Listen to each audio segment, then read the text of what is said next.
Hello दोस्तों, आज मैं आपके लिए एक न्यू चाइनीज ड्रामा एक्सप्लेन करने जा रही हूँ जिसका नाम है ग्रीन प्लम। एपिसोड 1 की शुरुआत में हमें हमारा मेन लीड गोयू दिखाया जाता है जो अपने चाइल्डहुड का एक नाइटमेयर देख रहा होता है जिसमें इसके मॉम डैड दोनों की एक कार एक्सीडेंट में डेथ हो जाती है। गोयू अपने मॉम डैड के लिए रो रहा होता है और इसी नाइटमेयर से डर कर इसकी आँख खुल जाती है। उठने के बाद ये बताने लगता है कि ये नाइटमेयर मुझे कोई पहली दफा नहीं आया बल्कि ये मुझे अक्सर ही आता रहता है। और फिर इसके बाद गोयू अपनी रूटीन के मुताबिक एक्सरसाइज करने लगता है। गोयू अपनी जिंदगी एआई टेक्नोलॉजी की मदद से गुजारता है। अब एक्सरसाइज करने के बाद गोयू जब खाना खाने लगता है तो फिर हमें गोयू का रोबोट डॉग दिखाया जाता है जिसका नाम गूफी होता है। गूफी गोयू को बता रहा होता है कि अभी तुम्हारा ब्रेकफास्ट का टाइम है और ब्रेकफास्ट के बाद तुम मुझे वॉक के लिए लेकर जाना। तो गोयू कहता है कि मैं तुम्हें घुमाने के लिए नहीं लेकर जाऊंगा अभी, बल्कि हम रूटीन के मुताबिक ही तमाम काम करेंगे। ये सुनने के बाद गूफी वहीं पर चुप करके बैठ जाता है और फिर अगले सीन में गोयू गूफी को बाहर घुमाने के लिए लेकर चला जाता है। आसपास के लोग गोयू को देखकर कहने लगते हैं कि इसका दिमाग तो नहीं खराब, ये हर रोज अपने इस रोबोट डॉग के साथ वॉक के लिए आता है। इसके बाद गोयू की मीटिंग का टाइम हो जाता है। मीटिंग के बाद गोयू एक इनविजिबल प्लम ट्री को देखने लगता है और फिर यहीं से हमें हमारी मेन लीड कैरेक्टर जियांग यी को दिखाया जाता है। ये एक डिलीवरी गर्ल है जो लोगों की डिलीवरी के साथ साथ उनके मैसेज भी लोगों तक पहुंचाती है। आज का डिलीवरी मैसेज ये था कि मेरे घर में जो रेंट वाली रह रही है उसको जाके तुम्हें कहना है कि तुमने अपना रेंट नहीं दिया तो तुम्हें मेरे घर से निकलना होगा। और ये सब यही स्पीकर में बोल रही होती है और आगे से ये लड़की यी की बातों से तंग आकर इसके ऊपर पानी फेंक देती है। फिर यी को याद आता है कि मुझे तो एक और डिलीवरी करने के लिए भी जाना था और अब यी दूसरी डिलीवरी करने के लिए जाने लगती है। दूसरी तरफ गोयू को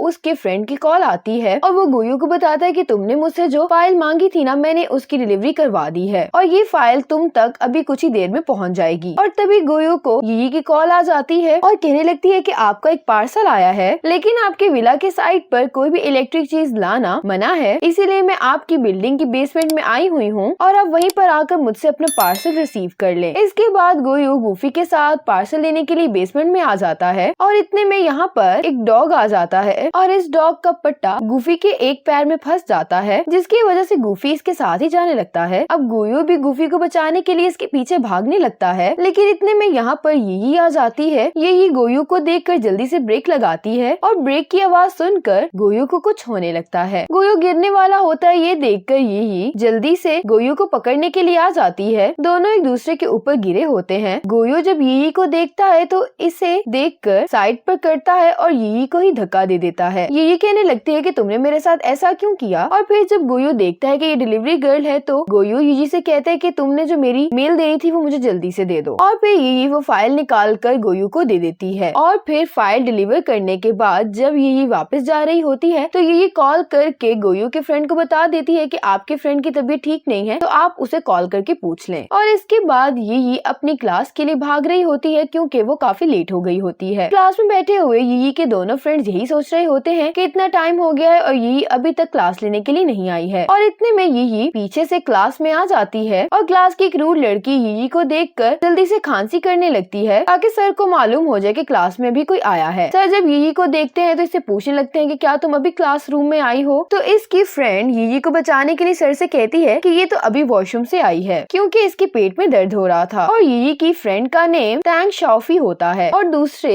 इसके मेल फ्रेंड का नेम लिन दो सन होता है। अब पढ़ाने के बाद सर स्टूडेंट्स को बताने लगते हैं कि आपकी यूनिवर्सिटी में एक कंपटीशन होने वाला है और अब ये तीनों फ्रेंड्स ये डिसाइड करते हैं कि ये लोग इस प्रोजेक्ट पर मिलकर काम करेंगे। और फिर जब ये फॉर्म लेने के लिए जाती है तो वही रूड लड़की यही के पास आ जाती है और कहने लगती है कि मेरा थोड़ा सा गला खराब था जिसकी वजह से मुझे खांसी आ गई और तुम मेरी वजह से फंस गई। तो यही कहने लगती है कि कोई बात नहीं। तो ये लड़की कहने लगती है कि तुम अगर क्लास में लेट हुई हो तो इसकी भी कोई वजह होगी और वैसे भी अगर तुम ये क्लास अटेंड ना भी करती तो फिर भी तुमने फर्स्ट ही आना था। इसके बाद यही अपने फ्रेंड्स के साथ बैठकर जब इसी प्रोजेक्ट के बारे में बात कर रही होती है और तभी यही को एक डिलीवरी आ जाती है और यही अपने फ्रेंड को बताने लगती है कि मुझे अभी अपने क्लाइंट के घर पर जाकर उसके कंप्यूटर को ठीक करना है। यही एआई ग्रेजुएट है और इसी वजह से इसको कंप्यूटर के बारे में काफी नॉलेज है। ये सुनकर शॉफी कहने लगती है कि तुम किसी के घर पर जाओगी, इसमें कोई खतरा तो नहीं है ना। तो यही कहती है कि तुम घबराओ नहीं, ये देखो मेरे पास एक स्प्रे है। अब यहाँ पर गोयू का फ्रेंड दोयू इसको देखने के लिए आता है। गोयू कहता है कि मुझे इतना कुछ भी नहीं हुआ था, बस उसकी वजह से मुझे अपने एक्सीडेंट का टाइम याद आ गया और इसी वजह से मेरी मेरी तबीयत थोड़ी सी खराब हो गई थी। फिर गोयू दोयू से कहता है कि तुम मुझे मेरा कंसोल पकड़ाना, ये इस फाइल के पास पड़ा हुआ है। लेकिन दोयू को ढूंढने के बाद कोई भी कंसोल नहीं मिलता है और कहने लगता है कि तुम्हारा कंसोल यहाँ पर तो नहीं है। और फिर यहाँ पर गोयू को याद आता है कि मैं उस लड़की के ऊपर गिर गया था, जिसकी वजह से ये भी हो सकता है कि मेरा कंसोल उस लड़की के बैग में गिर गया हो। और अब ये अपने उस क्लाइंट के घर पहुँच जाती है, जहाँ पर जाकर इसने कंप्यूटर ठीक करना होता है। लेकिन ये क्लाइंट यी को बुरी नजरों से देख रहा होता है। ये इसको बताती है कि मुझे आपके कंप्यूटर को ठीक करने के लिए 30 मिनट्स लगेंगे। और ये सुनकर वो आदमी यहाँ से चला जाता है। और अब ये अपनी लाइव स्ट्रीम पर लोगों को बता रही होती है कि इस वायरस को कैसे ठीक किया जाता है। और अब गोयू अपने कंसोल को ट्रेस करते हुए उसी लोकेशन पर जा रहा होता है। अब यी के पीछे से वो आदमी शावर लेने के बाद आ जाता है। ये अपने लाइव स्ट्रीम से देख रही होती है कि वो शख्स इसके पीछे से आ रहा है। और ये जैसे ही पीछे मुड़कर इस शख्स की तरफ देखती है तो इस शख्स ने ये जो एक ड्रेस पहना होता है इसको भी खोलकर दिखाने लगता है। ये की तो ये देखकर टांगे कांपने लगती है और साथ ही ये अपनी लाइव स्ट्रीम के सामने आ जाती है ताकि कोई इस शख्स को ना देख पाए। और ये अब इस शख्स की आंखों में स्प्रे करने के बाद वहाँ से भागने लगती है। लेकिन जैसे ही ये डोर के पास जाती है तो ये डोर पहले से ही लॉक होता है और ये आदमी फिर से यी के पास आने लगता है। इसको पास आता देख कर यी इस शख्स को दिखाने लगती है कि ये देखो मैं लाइव स्ट्रीम कर रही हूँ और इस तरह से तुम लोगों के सामने गंदे हो रहे हो। लेकिन ये शख्स यी का मोबाइल इसके हाथ से छीन कर फेंक देता है और इतने में बाहर गोयू भी आ जाता है। गोयू जैसे ही यी की आवाजें सुनता है और अंदर आने के बाद गोयू इस शख्स को मारने लगता है। गोयू इस शख्स को मारने के बाद यी की तरफ अपना हाथ बढ़ाता है। यी इसका हाथ पकड़ लेती है और खड़ी हो जाती है। और अब फिर से ये शख्स इसको मारने के लिए आता है तो यी भी मौका देखते हुए इस शख्स को मार देती है। और यी जो लाइव स्ट्रीम कर रही होती है वो भी काफी वायरल हो जाती है। अब यी की फ्रेंड शाओफी को पुलिस स्टेशन से कॉल आती है कि आपकी फ्रेंड यहाँ पर है। और अब यी गोयू के साथ पुलिस स्टेशन से निकल रही होती है और गोयू यी को कहता है कि तुमने पुलिस को कॉल करने की बजाय लाइव स्ट्रीम करना क्यों शुरू कर दी। और यी कहने लगती है कि मैंने जाकर उसका कंप्यूटर ठीक किया लेकिन उसने मुझे पैसे भी नहीं दिए, बल्कि उल्टा ही। ये कहते हुए यी नीचे बैठ जाती है और रोने लगती है। और अब कुछ लड़कियां गुजर रही होती हैं जो यी को देखकर कह रही होती हैं कि शायद ये लड़का इस लड़की को बुली कर रहा है। ये सुनकर गोयू अपना कोट उतार कर यी के ऊपर दे देता है। अब यी थोड़ा सा रिलैक्स हो जाती है और गोयू से पूछती है कि तुम मुझे ये बताओ कि आखिर तुम उस घर तक कैसे पहुँचे। थैंक्स तो मैं तुम्हें बाद में कहूँगी, लेकिन क्या तुम मेरा पीछा कर रहे थे। तो गोयू कहता है कि हाँ। तो यी कहती आखिर तुम मुझे ये बताओ कि तुम्हारा मसला क्या है। तो गोयू कहने लगता है कि तुम्हारे पास मेरा कंसोल है। तो यी कहती है कि क्या तुम मुझ पर चोरी का इल्जाम लगा रहे हो, मैंने तुम्हारी कोई भी चीज नहीं चुराई है। और अगर अभी भी तुम्हें यकीन नहीं आ रहा है तो मैं तुम्हें अपनी चीजें चेक करवा देती हूँ। और अब यी अपने बैग से सारी चीजें नीचे की तरफ फेंकने लगती है और इतने में बैग से गोयू का कंसोल भी नीचे गिर जाता है। गोयू अपने कंसोल को पकड़ता है और यी को दिखाते हुए कहता है कि क्या अभी भी मुझे कुछ कहने की जरूरत है। तो यी कहती है कि जब तुम मेरे ऊपर गिरे थे तो हो सकता है कि गलती से मेरे बैग में आ गया हो। फिर यही गोयू का कोट भी इसको वापस कर देती है और फिर इसके सामने यी बैठकर अपने बालों को सेट करने लगती है। गोयू यी को ऐसा करते हुए देखता है तो इससे पूछने लगता है कि क्या तुम पहले मेंशन में थी। लेकिन इतने में ही यी को एक कॉल आ जाती है और इसके साथ ही गोयू को भी कॉल आ जाती है। दोनों कॉल सुनने के बाद भागते हैं और यी को जिसकी कॉल आई होती है वो शाओफी की होती है, क्योंकि शाओफी गोयू के फ्रेंड दोयू के साथ लड़ रही होती है। लेकिन गलती शाओफी की होती है, लेकिन शाओफी मान ही नहीं रही होती और कहती है कि हाँ मैंने यहाँ पर अपना स्कूटर पार्क किया क्योंकि मुझे जल्दी जाना था। तो दोयू कह रहा होता है कि जब तुम्हें मालूम है यहाँ पर इलेक्ट्रिक चीजों को पार्क नहीं किया जाता तो तुमने अपना स्कूटर यहाँ पर क्यों पार्क किया। इन दोनों की लड़ाई को आकर ये खत्म करवाने की कोशिश करती है और दूसरी तरफ से गोयू भी आ जाता है। गोयू को देखकर शाओफी कहने लगती है कि क्या ये वही शख्स है जिसने तुम्हारे साथ ऐसा किया। तो यही कहती कि नहीं, इस शख्स ने तो मेरी जान बचाई है। तो शाओफी दोयू को कहने लगती है कि मैं तुम्हें आज जाने दे रही हूँ क्योंकि तुम्हारे फ्रेंड ने मेरी दोस्त की जान बचाई है। ये कहकर शाओफी यी को अपने साथ बिठाकर लेके जाने लगती है। गोयू इसको रोकने लगता है लेकिन दोयू इसको रोकने नहीं देता और कहने लगता है कि गलती तुम्हारी है और तुम ही मुझे माफ कर जा रही हो। और फिर दोयू गोयू को कहता है कि तुम्हें कब से ह्यूमंस में इंटरेस्ट होने लग गया है। तो गोयू कहता है कि तुम्हारी कार खराब हो गई है ना, तो पहले जाकर तुम अपनी कार को रिपेयर करवाओ। इसके बाद जब यी और शाओफी घर पर आ जाते हैं तो शाओफी यी को कहती है कि तुम आखिर इतने पैसे कमाने के पीछे क्यों लगी हुई हो जबकि तुम्हारे पास हर चीज मौजूद है। और वैसे भी हमें जो प्रोजेक्ट मिला है उसके लिए भी हमारे पास स्कॉलरशिप मौजूद है। तो यी कहती है कि मैं ऐसा नहीं कर सकती, मुझे पार्ट टाइम जॉब्स करनी है क्योंकि मुझे पैसे कमाने हैं। फिर शाओफी यी से कहती कि मुझे तुम्हें एक जरूरी बात बतानी थी। तुम्हें जो मिस्टर पॉक पसंद है, वो अब्रॉड से वापस आ गए हैं। ये सुनकर ये खुश हो जाती है तो शाफी कहती है कि तुम इतना एक्साइटेड क्यों हो रही हो। तो ये कहती है कि मिस्टर पॉक वो वह चाइनीज मेंबर हैं जो ओपन एआई के मेंबर हैं और इनकी कंपनी न्यू ह्यूमन की एआई प्रोडक्ट्स काफी अच्छे होते हैं और मुझे इनकी कंपनी बहुत पसंद है। तो शाफी कहती तुम तो ऐसे खुश हो रही जैसे मिस्टर पॉक कोई हैंडसम सा लड़का हो। ये भी तो हो सकता है कि मिस्टर पॉक कोई बूढ़ा सा शख्स हो और वो बिल्कुल भी प्यारा ना हो। तो यही कहती कि मुझे इससे फर्क नहीं पड़ता, मिस्टर पॉक मेरे आइडियल है और मुझे वो पसंद है। और अब गुयू अपने बचपन के बारे में सोच रहा होता है और गुयू को अपने बचपन में यी जैसी ही एक लड़की मिली होती है और वो लड़की अपने बालों को उसी अंदाज में बांधती है जिस तरह आज यी ने अपने बालों को बांधा था। और अब गुयू यी की बचपन की तस्वीर को और अब की तस्वीर को मैच करके देखने लगता है और दोयू आकर गुयू से पूछने लगता है कि ये तुम क्या कर रहे हो। गुयू दोयू को बताता है कि मैं जिस लड़की को बचपन से तलाश कर रहा हूँ ना वो मुझे मिल गई है। गुयू कहते हैं कि चलो हम उससे मिलने के लिए उसके घर पर चलते हैं और अब दोयू और गुयू उस लोकेशन पर पहुँच जाते हैं जहाँ पर यही रहती होती है। दोयू को यहाँ पर डर लग रहा होता है क्योंकि यहाँ पर लाइट्स कभी चल रही थी और कभी बुझ रही थी और जैसे ही ये दोनों यी के घर के पास पहुँचते हैं तो यहाँ की लाइट चली जाती है और अब यी अपने घर पर नहा रही होती है और लाइट ऑफ होने पर ये शाफी को डांटने लगती है कि क्या तुमने इस मंथ का बिल पे नहीं किया है। तो शाफी कहती है ऐसी बात नहीं है, मैंने बिल पे कर दिया था। अब दोयू को यहाँ पर डर लग रहा होता है तो गोयू दोयू से पूछता है कि क्या तुम मेरे साथ अंदर चलोगे। तो दोयू कहता है कि मुझे तो डर लग रहा है इसलिए तुम ही अंदर जाओ, मैं तुम्हारा यहीं पर वेट करूंगा। और अब गोयू यही के घर की तरफ जाने लगता है और यही भी शावर लेने के बाद शाफी के साथ इलेक्ट्रिसिटी को चेक करने के लिए बाहर आ रही होती है और जैसे ही यही डोर ओपन करती है तो सामने गुयू होता है। गुयू को देखकर यही एकदम से डर जाती है और शाफी पीछे से अटकने की वजह से गलती से यही को धक्का दे देती है जिसकी वजह से यही गुयू के बिल्कुल सामने गिर जाती है और इतने में लाइट भी आ जाती है और इसी मोमेंट पर हमारी एपिसोड 1 खत्म हो जाती है।